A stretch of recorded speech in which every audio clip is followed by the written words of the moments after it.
seen so many times before, but it's something else today.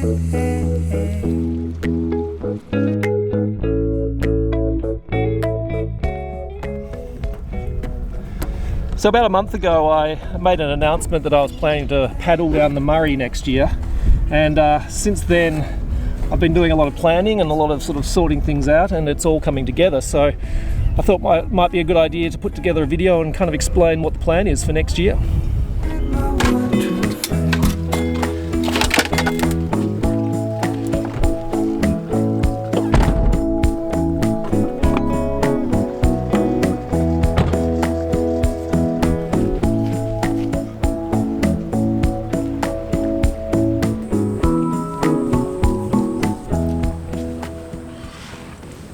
Okay, so here's the plan. In May 2021, I plan to travel from the summit of Mount Kosciuszko, which is Australia's highest peak, all the way along the Murray River, which is Australia's longest river, to the ocean down near Goolwa in South Australia.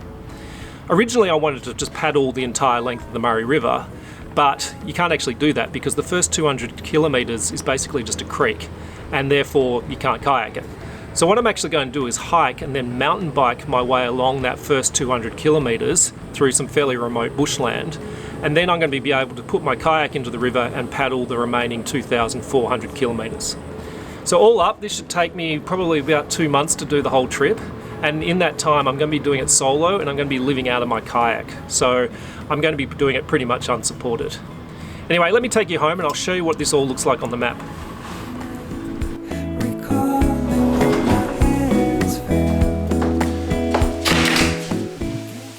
So before I dive into the finer detail of what the trip looks like, I thought I should probably show you where the Murray River is, especially for those people overseas. So here we obviously have Australia, and hang on one sec.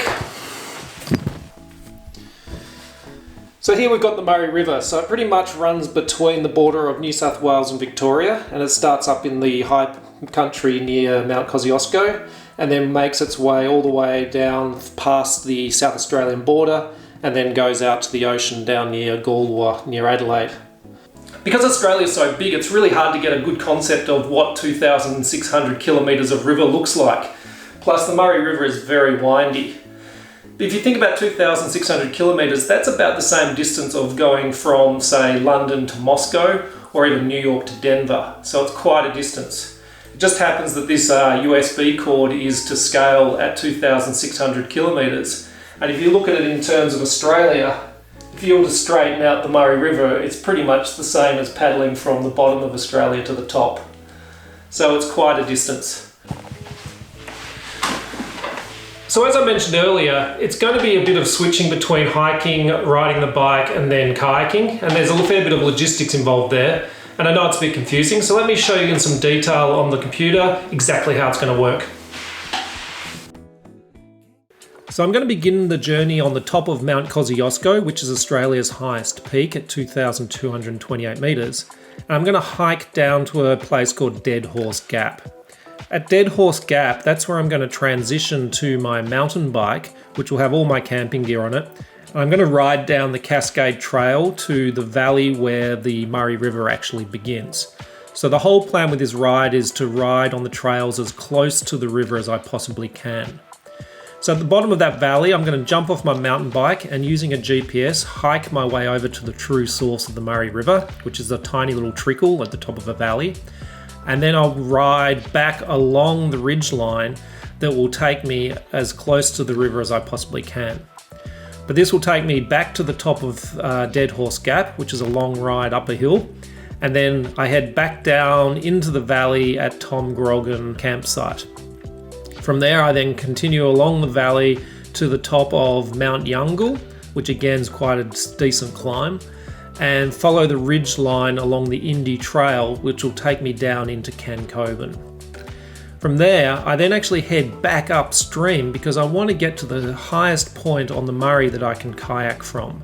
So at a place called Big Gurra, that's where I'll transition into my kayak, put all my camping gear and all my food in there, and that's where the paddle begins. The kayaking section of the trip is the majority of the trip, and it's going to be about 2,400 kilometres of paddling. I estimate it's going to take about 8 weeks depending on how much I stop along the way. But during that time I'm going to be living out of my kayak, camping remotely as much as possible, but stopping in the occasional town to have a decent meal, a good night's sleep in a bed, and replenish my food supplies.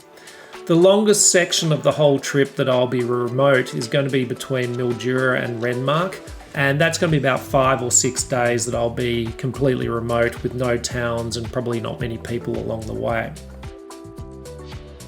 But from Renmark, I pretty much head down through South Australia, down through Murray Bridge, across Lake Alexandrina, and down to the Murray mouth, where I'll be able to be picked up by the family and head back to Sydney.